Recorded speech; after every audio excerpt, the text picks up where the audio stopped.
itapo natin siya. Diba? Kasi, yung hindi good, that is a bad vibe sa ating sarili. Huwag na natin siya dadalhin. Kasi, yung bad vibes, basura yan. Hindi naman basura na yung ating mga puso. Hindi po ba? So yun, ang the most important lesson na makukuha natin sa ating recollection ay makukuha natin, malalaman natin, matutukoy natin, at hindi natin makakalimutan na we have a value. Totoo, eh. May value ba tayo? Hindi ko siya free. Saan? Sa kapalahatan? Sa community?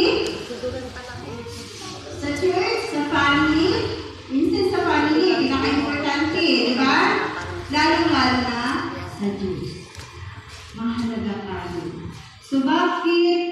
Ibalik tanaw nga natin. Pero we're not saying na tayo ay makabad, di ba?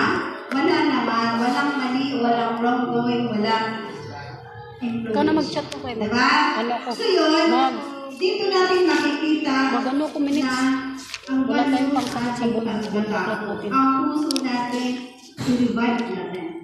I-commit natin yung nasa good